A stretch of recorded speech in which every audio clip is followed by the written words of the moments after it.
El primer caso que nosotros vamos a discutir es el de Feliciano Martes versus Sheraton.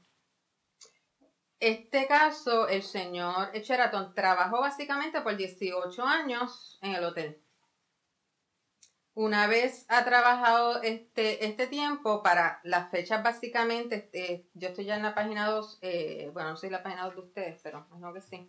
El señor Feliciano laboró como empleado de ingeniería 18 años y se ausenta corrido básicamente en 7 ocasiones. El reglamento de personal establece del hotel que a las 3 ausencias no justificadas de no haberte comunicado y no llamar, tú puedes ser ¿qué? Despedido. Así que llega el señor Feliciano, después de que han pasado todos esos días, ya básicamente tenían carta de despido en la mano para entregársela, pero entonces él trae en ese momento una supuesta evidencia médica, pero en ningún momento antes se había comunicado. Cuando eso pasa, la señora de Recursos Humanos le dice, bueno, pues déjame consultar qué vamos a hacer contigo. Regresó y dijo, no, te vamos a despedir. Despiden al señor Feliciano y entonces él alega que hubo un despido injustificado. También dentro de eso, él menciona que fue despedido sin justa causa y también en represalias porque él alegó que había informado al patrono que se aprestaba, ¿verdad?, a citar los remedios del beneficio de SINOT, provistos por la ley 113. Y también alega que como él dijo eso y que supuestamente mientras él estaba en el proceso de recibir los servicios de SINOT, que tenían que garantizarle una reserva de empleo y que mientras él estaba en tratamiento no lo podían despedir. Así que esos son los argumentos de él. Van al tribunal, instancia encuentra lugar los planteamientos del empleado, así que de ahí pasan al apelativo, que revoca, y entonces llegan hasta el Supremo y plantean una serie de errores, entre los que se encuentran que el haber revocado la sentencia de instancia, haberla revocado por la credibilidad que tiene instancias, también haber revocado por haber sustituido las conclusiones de derechos que fueron ampliamente fundamentadas, y también por haber ignorado las consideraciones de política pública, así como los principios de hermenéutica, ¿verdad?, aplicables a la interpretación de los estatutos laborales. Y dentro de toda esta discusión, el tribunal se enfoca, y es obviamente lo más importante, es si la violación de un reglamento de una empresa, de alguno de los empleados, que el patrono despida por violación a las estipulaciones de ese reglamento, sin concederle la indemnización que establece la ley 80, constituye un despido injustificado. Entonces, entra a discutir lo que es un despido, ¿verdad?, por justa causa o sin justa causa. Una de las cosas que menciona el tribunal es que de por sí no hay unas guías y que no se define específicamente cuál es el término justa causa, pero que sí se entiende que la violación a las reglas de un patrono podría ser motivo justificado para el despido de un trabajador si se da lo siguiente. La violación a los reglamentos sea reiterada. Las reglas y los reglamentos sean razonables. Se suministra oportunamente copia escrita de los mismos al trabajador y el despido del empleado no se haga por mero capricho del patrono o sin razón relacionada con el buen y normal funcionamiento del establecimiento. Así que, ¿qué tenemos aquí? Empleado se ausentó en aproximadamente 7 ocasiones corridas y no notificó. Reglamento establece que tú tienes que notificar, que si en 3 días tú has faltado y no te has presentado, eso da base ¿para qué? Para el despido. El empleado ya lleva trabajando en la empresa ya 18 años, o sea que se debía conocer ¿qué? Reglamento. En algún momento se lo tenían que haber dado. Así que dentro de eso, ¿se puede decir que el despido fue injustificado? No. Él violó ¿qué? El reglamento. Quizás a alguien le parece, ay, es que es demasiado que lo hayan votado por 7 días. Bueno, el reglamento establece son 3 días. Él incumplió. Correcto, 7 días y no notificar. No es evento. Y como quiera, aún, yo te diría que aún si hubiera sido al 4.º día, el reglamento es claro. Él no se presentó, no notificó.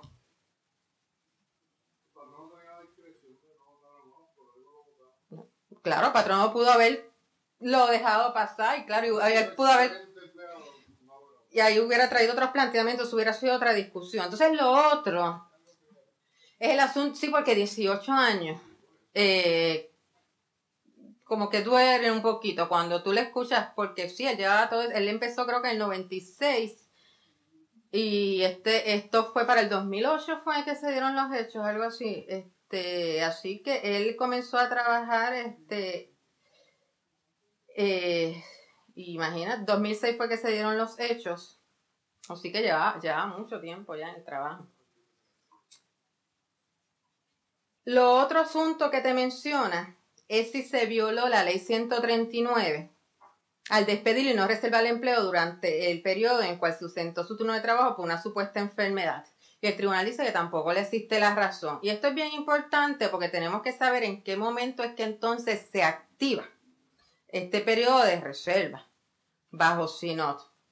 Dice que el goce por un empleado de los beneficios provistos por la ley está ceñido a que el empleado haya en efecto radicado una solicitud de beneficios por incapacidad no ocupacional al amparo de SINOT y que la misma haya sido aprobada por el Departamento de Trabajo y Recursos Humanos de ser un plan público o el administrador del plan correspondiente sea un plan privado.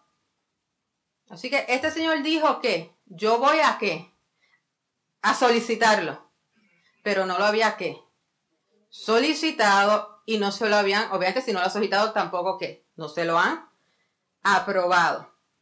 Así que el tribunal dice que luego de examinar el caso de Auto, encontramos que el peticionario nunca sometió una reclamación de beneficios al amparo de la ley 139. Por tal motivo, al momento de su destitución, el 8 de junio, el empleado no era acreedor del beneficio de reserva de empleo. El patrono no venía obligado a reservar el empleo al señor Feliciano Marte, ya que a la fecha de su despido, aún no había sometido una reclamación debidamente cumplimentada al amparo de SINOT. Así que no tiene nada que proveerle. Así que en este sentido, pues, el empleado se quedó despedido y sin beneficio. Sin los beneficios de la ley 80.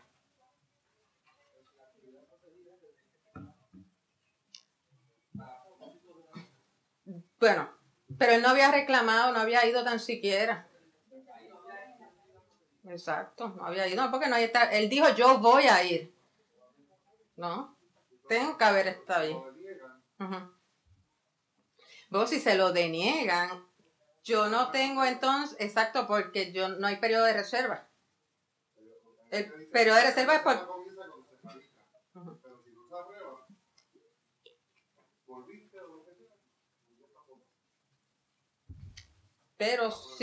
Pero si radica, pero quizás hay por la reserva, pero si radica y se la deniega y yo lo despido, pudiera tener la cosa por represalia. No por la reserva, pero por represalia, eso hubiera sido quizás lo único que hubiera. Pero en este caso, el señor, ¿verdad? Pues, que no. Yo creo que sería importante si el obrero tiene evidencia de que tenía una condición emocional antes de hacer la notificación de que va a solicitar SINOT y antes que se la deniegue. Claro. Porque si no sería un mecanismo muy fácil de parar el despido. Mira, porque yo puedo alegar cualquier condición. Sin embargo, si puede probar que estaba enfermo, que tiene la condición médica que sea, y que por diferentes razones, por la misma enfermedad no había radicado, porque estaba impedido de moverse, de hacer la solicitud, puede probar que hay la condición emocional, aunque no la haya radicado todavía, pues podría levantar la defensa de que no lo había solicitado, no se había procesado porque estaba impedido por su propia condición médica. No, de hecho no. Por eso, pero física. Otra equivocación es que él lo lleva al patrón. Exacto, mira. El patrón dice, mira, no puedo ir porque tengo una condición. Voy a... No cumple con el reglamento, notificar la ausencia. El reglamento debe decir que tiene el periodo de 3 días o el periodo que sea. Pero depende de la condición médica que tenga, depende de la condición médica.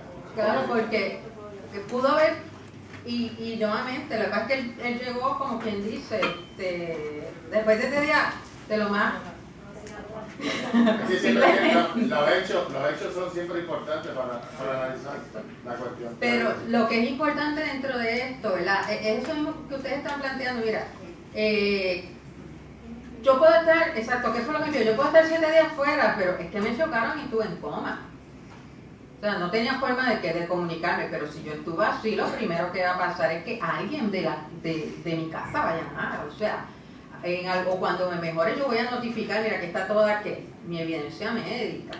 Pero luego yo llego allí, mira, y aquí está, no notifiqué en esos días, nada, o sea, incumplir, no es como que una razón que te diga por qué no llegaste. Es sospechosa, porque si tú tienes la mejor defensa, ¿por qué no la vas a utilizar y te va a aparecer así? Porque si tú tienes una condición, lo primero que te va a traer. Lo otro es sospechoso de que fue un mecanismo de parar o de ventaja o de venganza del propio obrero. Sí. Me va a despedir, pues mire, yo voy a radicar un caso de sinauto, del fondo, no me puedes despedir. Eso es lo que suena, eso es la apariencia que da, y con eso, ¿verdad? Porque una persona que tiene unas condiciones está protegida, están protegidas por la ley A, están protegidas por el médico familiar y por una serie de protecciones. ¿Y el sentido común? Pero si yo de verdad tengo una condición y quiero mantener mi empleo, yo acudo de patrón, le digo, esto es lo que está pasando. Pero parece, o sea, no sé, no conozco a ese señor, no conocemos así, pero parece ser, estoy contigo ahora, que se tomó un crucero. Parecería ser. Porque sí, por el tiempo y todo, ¿sabes? Llegó 7 días después, porque es como Mónico, y pues, a Dios que reparta suerte. Y tienen que haber pasado otras cosas antes. Pero el reglamento estaba claro, o sea, lo que salvó este caso es que el reglamento estaba claro, y él había firmado y todo eso. Tenía una pregunta por aquí. Sí, no, un comentario más que nada. Primeramente, hago la salvedad de que no soy abogado, pero vengo del sector privado y me gustaría comentar sobre este punto, porque típicamente en la práctica, el documento dice que el empleado, o sea, que el reglamento indica que tiene que ser excusable, y ese excusable en la práctica no necesariamente implica que tiene que ser que se entregue un documento en el momento. En mi lugar de trabajo tenemos básicamente un reglamento bien similar, y esa notificación de excusa comienza al momento que el empleado contacta, ya sea a través de un familiar, si en el caso de que él no puede llamar, digamos, un accidente, está en el hospital, está en estado de coma, etcétera, que el empleado llamó, ¿ok? Incluso hoy en día con la tecnología puede enviar un email y contactarse. Lo importante es que estableció un contacto y te rompió. Posteriormente, sí, si se requiere, digamos, porque ahí, dependiendo de verdad, tenemos convenios donde requiere que si son más de 3 días, pues tienen que llevar una notificación médica, pues entonces, ok, llamaste, detuviste el reloj, pero posteriormente tienes que someter tu documentación. Correcto. Y un comentario que hizo el licenciado que me estuvo curioso es en el ámbito de cuando, que quizás no le dio la oportunidad, algo en la práctica, no hay que tener mucho cuidado, es que tú sabes que al momento, y el reglamento se aplica para ambas partes, o sea, el empleado tiene que cumplirlo, la compañía tiene que esforzarlo, ¿no? Y al momento que la compañía, el patrono, concede una desviación a ese acuerdo, ya crea una regla nueva. Ya sabes que el día de mañana, si permitiste y controlaste este reglamento para fulano, mengano mañana también lo puedes exigir. En el buen inglés, when you break the rule, you make it legal. Pero la experiencia ha sido que es un empleado excelente, de trabajo excelente, y esta ha sido la última consulta que ha ocurrido. Y aclaran un tipo de prueba, aunque sean para el 110, no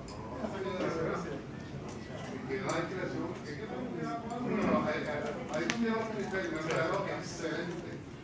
Y ya lo frenaste, lo que trabajando, un 7 días, ¿qué pasó? Bueno, que yo puedo justificarlo bajo una circunstancia, no es que sea la regla, no sea la regla, pero Más llevo un tiempo trabajando. No viene otro que sea loco con un procedimiento de Pero son cositas, ¿verdad?, que son bien importantes tenerlas en cuenta dentro de esta área laboral, principalmente a todos los abogados que trabajan como asesores, asegurarse que las oficinas de recursos humanos estén bien claros esos reglamentos. Porque basado en esos reglamentos es que se van a tomar unas decisiones. O sea, el reglamento está claro, aquí no hay nada que buscar. Pues mira, dijo el tribunal, pues aquí, ¿qué despido injustificado tú vas a ver? Si tú violentaste, ¿qué? Las reglas. Pero también, como dice el compañero, hay que empezar también como yo las aplico. Porque así mismo, si yo soy de la misma manera con todos, las aplico en igualdad de condiciones, pues se puede sustentar mi casito. Pero si hago demasiadas excepciones, pues no voy a poder validarlo. El Tribunal Supremo ha sido bien enfático contra los reglamentos en la jurisprudencia consistentemente. Sí. Vas a pedir algo, está el reglamento, lo notificaste, eso está en el reglamento. Aquí en el reglamento, olvídate eso. Y hay muchas empresas que a la fecha de hoy todavía no tienen reglamento, o tienen, arcaico. Y eso me pasó recientemente con un cliente que tiene su reglamento enmendado de no hace ni un año, y contratan recientemente una empleada y no le dan el reglamento. Mami, tú quieres ahorita, esa es una hojita que me habías pedido, que si vi el reglamento. La oficina de abogados debemos empezar a tener nuestros reglamentos porque uno tiene una relación tan personal. Aquí un caso también que ahorita vamos a ver, es que fueron unos abogados los que estuvieron envueltos en la situación bajo también una ley de CINOT, que no guardaron el tiempo de reserva a una de sus empleadas. Así que el otro casito que tenemos aquí es el de Rivera Figueroa versus Fuller. En este caso, básicamente, el tribunal se enfrenta a determinar el momento en que se activa la presunción de despido injustificado establecida en la ley número 80, según enmendada, mejor conocida como ley de despido injustificado, cuando un empleado querellante alega que fue objeto de un despido constructivo. Esta compañía estaba ocurriendo una serie de reorganización. Y ellos básicamente, todos los que eran sus vendedores y empleados, pasan a ser ahora contratistas independientes, cambian toda la organización que tienen. Rivera Figueroa, este empleado en particular, alegó, entre otras cosas, como dice en la presentación, que fue despedido sin justa causa como vendedor, al verse forzado a renunciar a dicho puesto en mayo del 2004, y de esa forma alegó que fue víctima de un despido constructivo. Para sustentar su reclamación, el señor Rivera alegó que sufrió cambios drásticos y repentinos en el método de remuneración, que fue presionado a renunciar como empleado para convertirse en contratista independiente y que el trato que le ofrecieron tras rechazar la oferta de convertirse en contratista independiente fue de corte hostil. Una de las alegaciones que él dijo era que ya no le decían ni buenos días. Eso fue lo que... lo dejan ahí como que en una esquinita que había cambiado el tono de las cosas, bueno, todo este tipo, ¿verdad?, de situación. Entonces, el patrono, pues, ¿verdad?, negó el despido y alegó que la renuncia de Rivera fue enteramente voluntaria. Él dice, no, es que yo tuve que renunciar, esta gente me obligó. En particular, alegó el patrono que los cambios en las condiciones de trabajo del señor Rivera Figueroa no fueron con la intención de forzarle a renunciar y que fueron iguales para todos los vendedores como parte de un proceso generalizado de cambios al interior de la compañía. ¿A ti esto te afectó? O sea, no está negando que hubo unos cambios, no está negando que te afectó, pero ¿qué? ¿Fue igual para quién? Para todos. Todos están como quien dice. Todos están. Pero en ese caso, si el planteamiento hubiera sido diferente. Entonces tenía que unirse todo. El empleado alegó que según la ley 80, una vez presentada la causa de acción a su amparo, se activa una presunción de despido injustificado, por lo cual le correspondía al patrono querellado ofrecer prueba para demostrar mediante preponderancia de la evidencia que el despido fue justificado. Por su parte, el patrono querellado argumentó que para activar la presunción de despido injustificado, el querellante también tenía que establecer primero que su renuncia en efecto equivalía a un despido constructivo. No demostrar esa satisfacción del juzgador el hecho básico de que la renuncia era un despido constructivo, nunca se activó la presunción de despido injustificado. El tribunal encontró que Rivera Figueroa no pudo activar la presunción de que su renuncia había sido un despido constructivo. Al no activar la presunción de un despido constructivo y no proveer mayores pruebas, que le dice el tribunal, pues aquí no hay qué. Aquí no hay caso, aquí no hay nada que buscar. Así que evidentemente tampoco se invirtió el peso de la prueba y el demandante tenía la carga de probar su caso sin recurso a presunción alguna. Y no pudo ¿qué? Probar su caso. Así que se quedó. Esto estoy viendo, miren gente, estos casos yo no sé cuántos de ustedes son abogados de empleados como tal, que no sean abogados de patrón, pero les voy a decir algo, esto está bien feo, especialmente ¿verdad? Para aquellos abogados tienen que escoger bien sus casos. Yo no estoy diciendo que vamos a dejar a nadie sin sus remedios legales y eso, pero dentro de la mayoría de los casos de este periodo, muy pocos fueron a favor de empleados. Ahí todos fueron a favor del patrono. Y como vamos a ir más adelante, en términos de honorario, usted sabe que usted no le puede cobrar al empleado. Y si perdió el caso, pues, y ha invertido todas esas horas y todo ese tiempo. Así que asegúrese, ¿verdad? Bien qué es lo que está haciendo. Lo que pasa es que ese proceso de cambiar de empleado a contratista independiente, y que el Supremo dijo que el despido constructivo no era la de lesionar la condición de empleado del trabajador, pues uno dice que está mirando el tribunal porque obviamente le puede decir, si yo cierro operaciones y monto otra compañía y la abro, y entonces los contratos aún así, es sospechoso, pero hay que ver todos los hechos. Por lo menos en términos de lo que era él de despido constructivo, dijeron que no sé. Entonces, el próximo caso es Figueroa Rivera versus el Telar. Si por casualidad está invertido, corríjanlo. Pues son los mismos apellidos del anterior, pero al revés. Figueroa Rivera versus el Telar. Este casito resulta muy interesante, principalmente para aquellos abogados que tenemos clientes que tienen varias tiendas.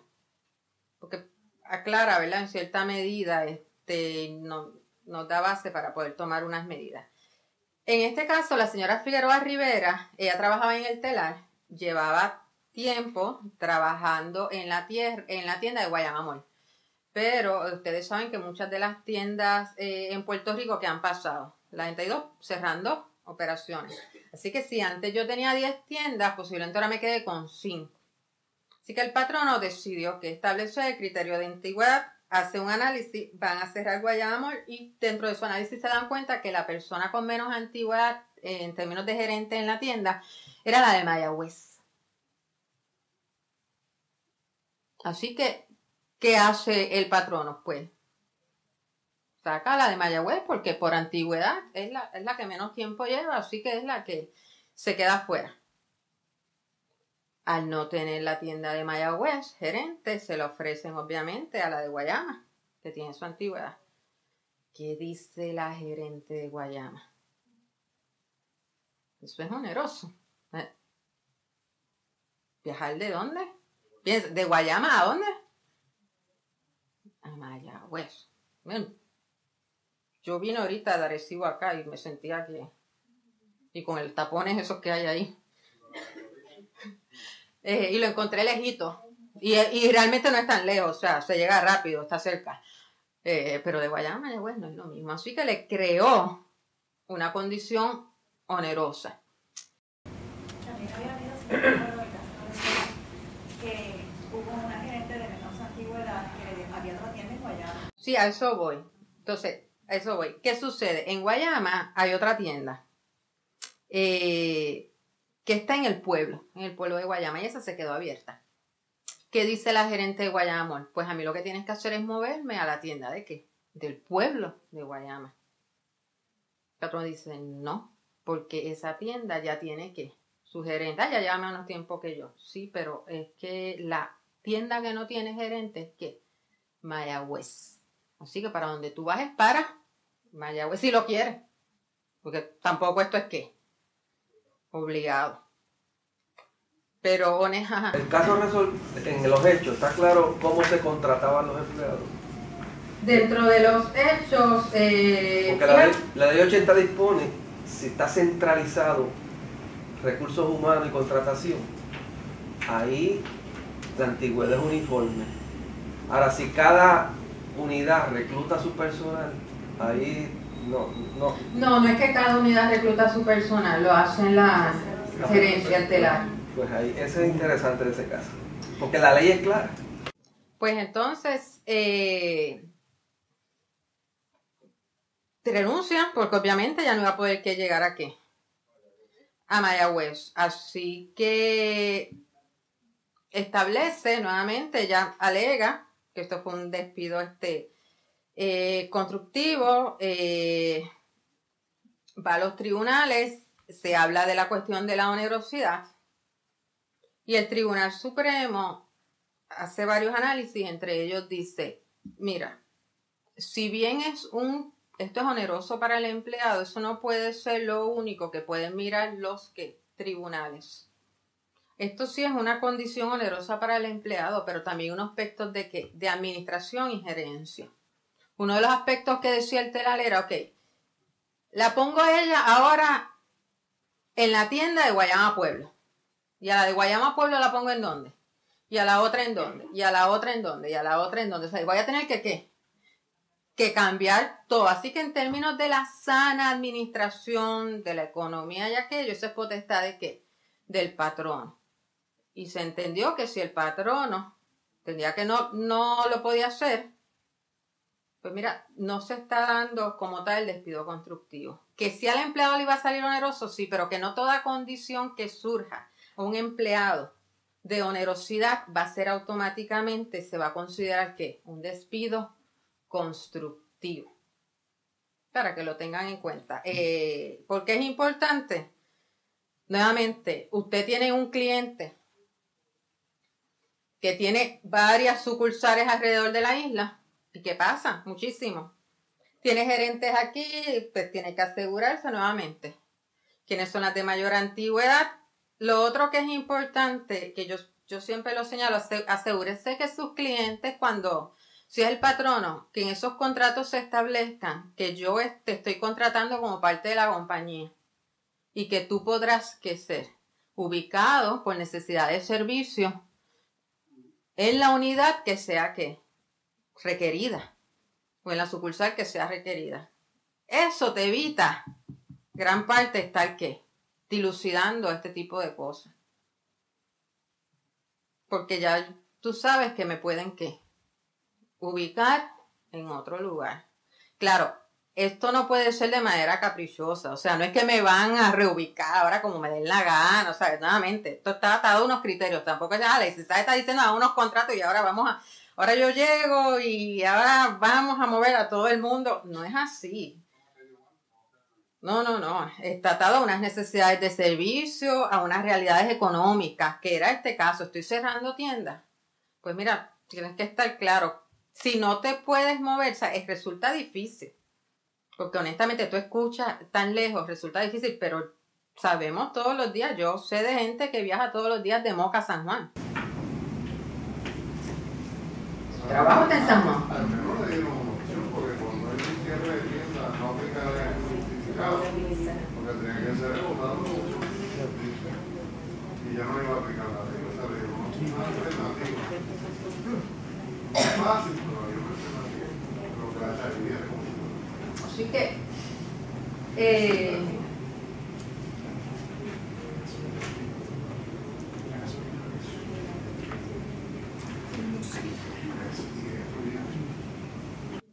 Así que, básicamente, al examinar los hechos de este caso, determina el tribunal es forzoso concluir que no se configuró un despido constructivo, cuestión indispensable para una reclamación al amparo de la Ley 80. La razón para la actuación del patrono fue su legítimo interés de salvaguardar el efectivo desempeño de su empresa. Fíjate, eso es lo que nosotros vamos a estar analizando. El error de los tribunales inferiores estriba en concluir que para configurar un despido constructivo solamente se requiere establecer una condición onerosa que obliga al empleado a renunciar sin la debida consideración de los factores antes discutidos. En cada caso particular pueden concurrir un sinnúmero de condiciones onerosas que pueden llevar a un empleado a renunciar a su puesto, pero ello no necesariamente constituye un despido constructivo indemnizable bajo la ley 80. Así que, nuevamente, esta señora se quedó entonces buscando trabajo en Guayama o pueblo limítrofe. El próximo caso, Isaga Santos versus Farmacia Sarimar Drug, es el que yo le decía, que envuelve dos abogados, porque estos dos abogados son dueños de esta farmacia. En esta farmacia trabaja esta empleada, lleva años trabajando, que padece de obesidad mórbida. Así que decide hacerse una operación, ¿qué? Gástrica. Va y se hace una operación bariátrica, perdón. Bueno. Así que se hace una operación bariátrica, pide un tiempo, le dan una licencia, pero le tomó estar un tiempito más. Incluso la idea se menciona en los hechos que la idea de que se haga la operación fue hasta sugerida por los propios jefes de ella. Bueno, pero, ¿verdad? Hay gente que sí, que necesita. Así que se hace su bariátrica, pensaba que iba a durar poquitos meses, pero se complica. Así que ella pide los beneficios de Synod porque va a estar más tiempo. Y dentro de los hechos establece que el 20 de noviembre del 2006 le dan un alta total, les piden un certificado médico autorizándola a regresar y no se determinó determinación alguna de incapacidad. Y el 28 de noviembre ella le entrega esta certificación a su jefe, a Soto. Y sin embargo él no la acepta y pidió que tuviera certificaciones médicas de que ella estaba apta para trabajar de todos los demás médicos que le estaban atendiendo.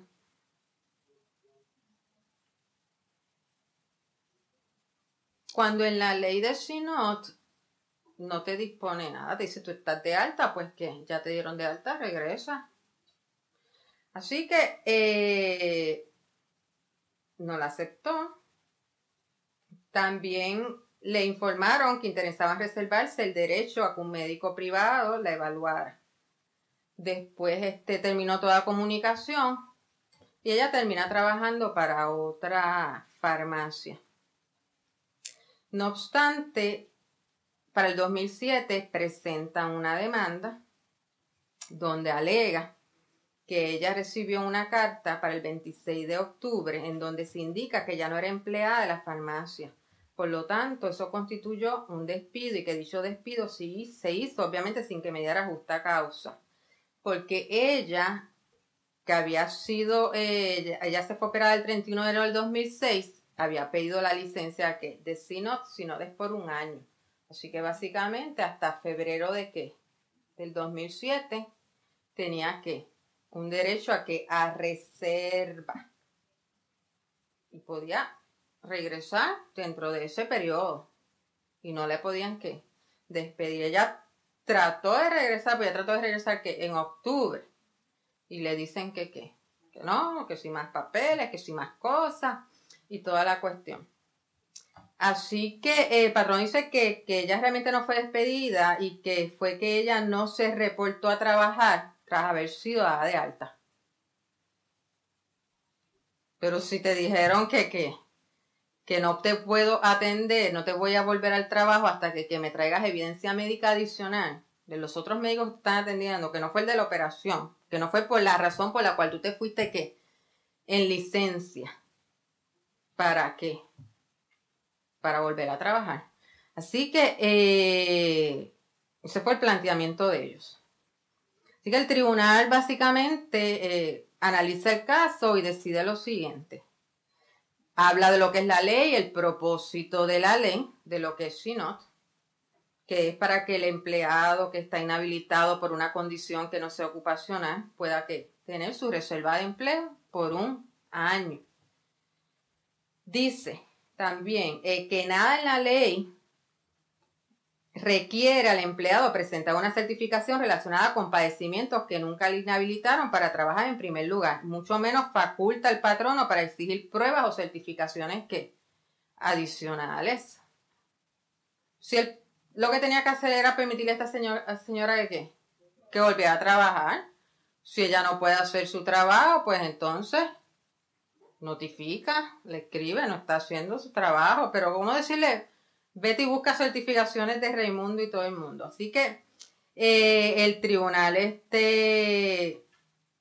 básicamente devuelve el caso para que le den, pues obviamente, el remedio que procede bajo SINOT en este caso. Recuerden que ella ya estaba trabajando para otra compañía y obviamente no queremos que le vaya a interesar que volver a ese lugar de trabajo. Pero miren qué curioso resulta que sean, ¿verdad? Porque los abogados cometemos errores también, pero que haya sido una farmacia en que eran unos abogados. Que a veces nosotros somos padres. Así. Y a veces no somos vendedores, no somos comerciantes. A veces no sacamos números de qué es lo que más nos conviene. Entonces peleamos cosas que... Bueno, o sea, tú le dices vete, ellos mismos le dan la sugerencia, hazte la operación. Son pequeños detalles, son los que hacen la diferencia. Y no. Entonces, este que está aquí, quiero que tengan claro que es una sentencia. El de Renta Santiago es el único de los casos que vamos a discutir que es una sentencia. Todos los demás son opiniones del tribunal. Este casito del fondo uno lo lee y uno se queda como que, wow. Sí, el de Renta Santiago. Pero tenemos que discutirlo porque de verdad que lo que pasó aquí no hace ni sentido. Yo digo que esto es cuando tú no tienes un buen equipo de trabajo. O sea, esta señora de Autos Hermanas sufre un accidente, le da el brazo mecánico del parking, se va al fondo, le dan un certificado de que tiene que irse en descanso y de la oficina de su trabajo la llaman para decirle, mira, trata de hacer todo lo posible para venir aquí porque aquí hay mucho trabajo, tú no puedes quedarte en tu casa descansando. Entonces, ella entonces va al fondo y logra que le den un CT. Y se regresa. Así que una vez ella se regresa al lugar de empleo, que tú dirías, bueno, pues deben estar, ¿qué? Agradecidos, ¿verdad? Porque, llegó. Usted te quedarse en su casa, vino. Pues se reincorpora a su empleo y aduce haber experimentado un patrón de acoso, humillaciones, menosprecio y hostigamiento constante por haber instado una reclamación ante el fondo. Pero señores, pero si ella, el brazo mecánico le metió un cantazo, o sea, ¿es mi derecho qué? Yo tengo un accidente en mi lugar de trabajo, yo fui para el fondo. Y yo no entiendo, porque el fondo es lo mejor que puede existir para los patronos. O sea, eso es inmunidad patronal, o sea, tú estás protegido de cualquier cosa, ¿verdad? Eso es lo mejor que puede existir para el patrono. Claro, bien utilizado. Mal utilizado es otra cosa.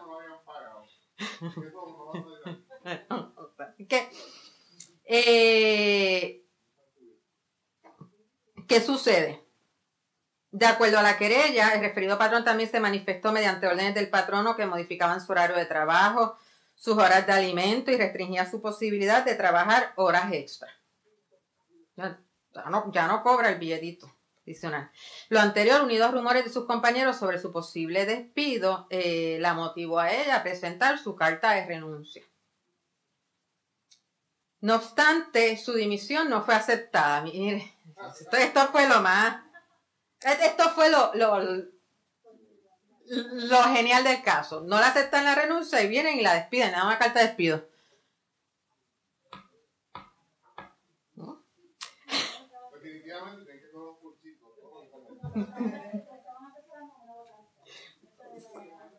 Así que, obviamente, ella radica un procedimiento sumario. Entonces, el patrono rápido, ¿qué dice?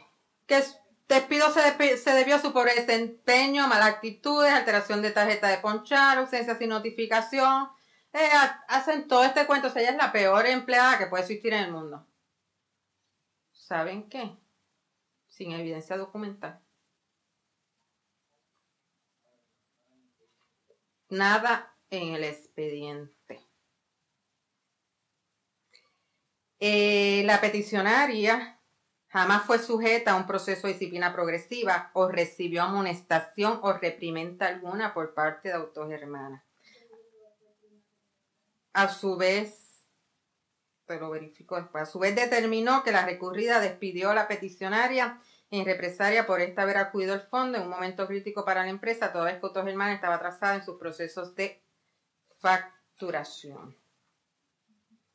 Así que, como resultado, el tribunal le confirió a la peticionaria la suma de 103.891 por concepto de ingresos, payback, from back. Le ordenó también a la recurrida pagar dinero correspondiente a las vacaciones acumuladas, no liquidadas. Le concedió el 25% de las cantidades previamente enunciadas, honorario de abogado, pero no le otorgó las partidas de el pago de mesada y la compensación citada por daños y perjuicios.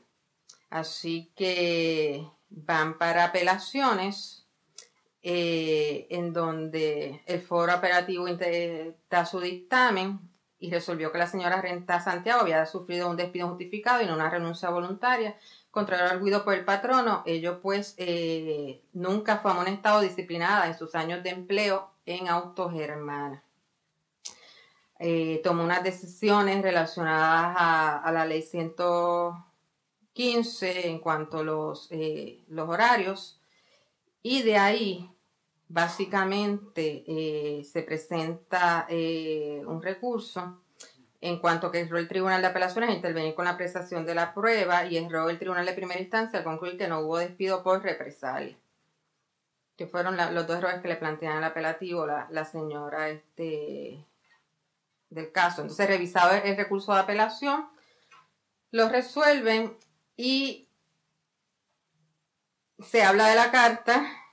La primera carta está plagada de errores, así que le hacen una segunda carta después de haberla despedido originalmente. O sea que ya le entregan ¿qué? 2 cartas, una que no sirve y otra que tampoco sirve, pero bueno, un poquito mejor. Obviamente tiene que reconocer que fue un despido y resulta forzoso concluir que la señora fue despedida y que no renunció, así que lo que van a analizar es si configuró, ¿verdad?, una violación y si el mismo fue justificado o no. Así que el tribunal dispone que el empleado goza de 2 formas de probar la cuestión de despido y su represalia, directa o indirectamente. Cuanto a la evidencia que demuestre que participó en una actividad protegida por la ley 115 y que fue subsiguientemente despedido. La señora participó de una actividad protegida, que es que solicitar los beneficios del Fondo del Seguro del Estado, y luego que fue despedida. Así que Autogermana presenta aquí unos testimonios, diferentes testimonios, pero nada que evidencia. La única evidencia que cobra en el expediente para constatar el patrón de conducta inadecuada imputado a la peticionaria lo es un memorando disciplinario preparado por la señora Viera el día laborable antes del despido de la señora Santiago. Sin embargo, ese memo, ¿saben qué? Nunca se lo entregaron a la señora, a la empleada. Yo, de verdad, que... Así que el tribunal por último nos dice que en ausencias, amonestaciones y acciones disciplinarias escritas solo queda el testimonio de la señora Viera, que hizo una carta el día antes de despedir a esta señora y que no le entregó ¿qué? La carta a la señora, no hay evidencia. Entonces yo tribunal eso lo miraría con tanta sospecha. Así que resolvió que el único motivo para el despido de la señora fue su decisión de acogerse al fondo. Sabido es que las determinaciones de hechas basadas en testimonio oral no se dejarán sin efecto a menos que sean claramente erróneas y se dará la debida consideración a la oportunidad que tuvo el tribunal de instancia para juzgar la credibilidad de las personas testigos. Así que ellos, ¿verdad?, revocan parcialmente el dictamen del tribunal en cuanto a la determinación de desestimar la causa de acción de la peticionaria bajo la ley 115, porque el tribunal encontró que sí hubo represalia. Y resuelven que ella tiene derecho al cobro de todas las partidas que habíamos dicho anteriormente. O sea, todo esto se lo pudo haber evitado este patrono. Pero lo que el único que tenía que hacer era decirle que el fondo te mandó en descanso. Quédate en descanso y verifica quién la puede cubrir o si no contrata a alguien mientras ella está ¿qué? En el fondo. Y ya. No, una carta mala. Ella primero va y le dice, mira, ¿sabes qué? Me voy. No puedo más con esto. No, yo no. ¿Por qué?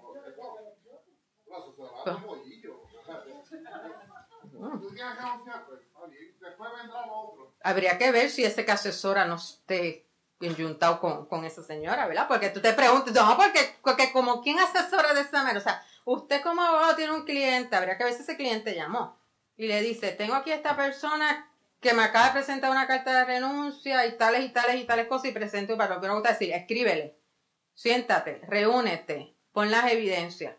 O sea, que no se vaya a entender, número uno, que ella renunció por un despido constructivo. Y lo otro es, no le vas a decir que no le aceptas la carta de renuncia y después tú vas a darle una carta de despido. O sea, ¿en qué universo? ¿En qué universo eso pasa? Lo que ocurre después, como quiera va a ocurrir. Después pueden decirle, yo renuncié constructivamente para forzar más, pero obligamos, porque es una carta de renuncia. Es que se economiza. Yo tuve un caso de una persona que se pasaba renunciando cada como 3 meses o 4 meses. Y le dije a mi cliente, me hace una cosa, prepárate un cheque de liquidación, más o menos vas a tener. Y el último cheque de la semana tú lo vas a hacer como. Porque venía, tiraba las llaves, tiraba sus cosas y se dio, me voy. Y solo se iba. Y después otro día volvía. Yo dije, usted le está renunciando cada par de meses. Pero mira, la última vez que renunció uno tiró las llaves, se cayó, yo me voy y dice, un momentito, acá, toma el cheque, toma el cheque con la compensación, nos vemos. Apúntele, licenciado, la carta usted me hace, sí, primero te fuiste, la tengo que ir para atrás. Es que se crea como una relación pareja de marido y mujer ahí. Eso es como que renunciaste, esto no es así. Me tienes a mí, te vas 1 o 2 días. Si vamos 2 días con una persona. No, porque es una relación enfermiza. Pero eso son de cosas. Si tú renuncias, lo compras verbalmente. Verbalmente renuncias. El compañero tiene una pregunta. Esto es una jurisdicción de la Constitución. Juárez sí es autoejecutable en la empresa privada que dispone el derecho a escoger libremente la profesión y a renunciar a ella. Claro. ¿Qué pasa si no hubiese tenido protección de 115? ¿Tenía una causa de acción privada de 1802? Yo digo, ¿cuál? Eso hubiera sido otro elemento, entonces. Pero miren, eso es la importancia de tener todo claro del expediente, ¿sabes? Todos los casos de derecho laboral, lo que va a haber desde el oficial examinador, pues pensando, ¿verdad?, desde el proceso básico administrativo, si estuviéramos hablando de agencia de negociación colectiva, un árbitro, hasta los jueces es ese expediente. Y obviamente la credibilidad que yo le voy a dar a unos testigos, pero lo que está en el expediente es lo que es fundamental.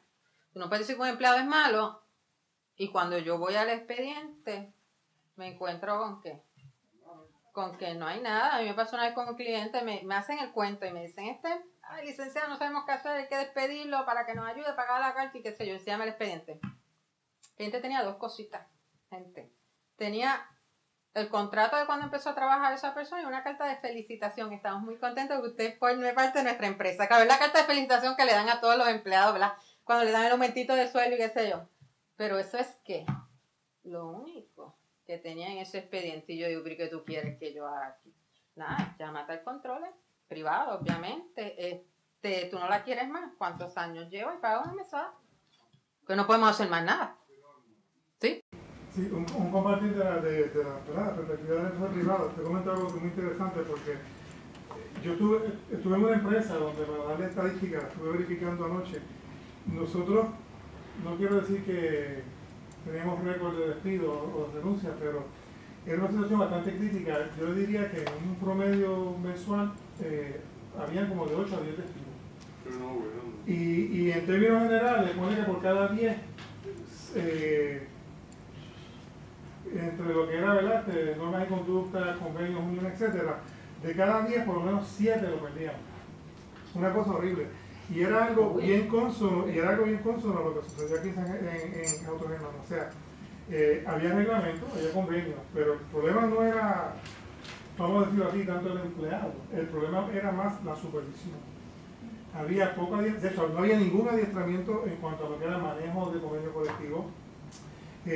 No había ningún tipo de programa para enseñar al empleado, ¿verdad?, cuáles son la legislación laboral, cómo tú la interpretas, cómo tú la aplicas. Cosas tan sencillas como, vamos a llamar así, cursos de hostigamiento sexual, cómo te identificas, cómo tú evitas, etcétera. Nosotros comenzamos con nuestro abogado laboral un programa, de hecho duró como 3 fines de semana, no sé, pero enseñarle a los empleados, a los supervisores, ¿no?, lo que era la administración de un convenio colectivo, la administración de los códigos de conducta de la empresa, y le digo que literalmente en un plazo de 6 meses el panorama cambió dramáticamente. Número uno, por tener un mejor manejo de convenios, pues obviamente la interacción con el empleado pues mejoró. Vis a vis, eso llevó a una necesidad menor de despido, y en aquellos casos, ¿verdad?, lamentables, donde sí había despido, pues ¿qué sucede? Entonces, la ejecución ante un proceso de arbitraje y normas y conductas cambió dramáticamente. O sea, ya nosotros pues comenzamos, ¿verdad?, a defender pues la posición de la compañía, etcétera, de una manera más exitosa. Esto es algo, ¿verdad?, que yo le exhorto a sus clientes, ¿no? Ustedes pueden desarrollar hoy un programa de educación la gente coge hermana con esta gente que no los quiere. Si lo hacen en internet, lo hacen así hasta que le meten en caso. No, y los expedientes de claro, que le costó, o sea, carísimo. Eso es masoquista lo que han hecho, es masoquismo. O sea, es yo voy en contra de cogerte, dame. Incluso le dimos lo que era la documentación de disciplina progresiva, o sea, cómo tú documentas, cómo tú haces algo que sea objetivo, porque tampoco tú puedes elegir, ¿verdad? O sea, que sea objetivo, que si digamos viene un juez examinador y mira el documento, dice, tú sabes que aquí se ve todo transparente, aquí simplemente se llevó por los reglamentos habidos y se van a Google. Y escribe conducta lesiva, usted incurrió en conducta lasciva. Eso lo he encontrado yo como abogada. Conducta lasciva, Dios mío. O sea, aquí lo aprende. Porque dice, y quiere aplicar el reglamento, entonces usted incurrió en conducta lesiva, usted incurrió en conducta lasciva cuando al despedirse de su novio. Claro, eso es intención, eso es activa otras cosas. Sí, ya eso me cambia totalmente los muñequitos. Así que dentro de esto, ¿verdad?, que es bien importante para nosotros como abogados de todas las partes. Pero si yo soy un abogado que representa un empleado, pues pregunta, mira, rapidito, el reglamento, ¿cómo es? Y que el empleado conozca. Y del lado del patrón lo mismo, asegúrate que tus reglamentos estén al día.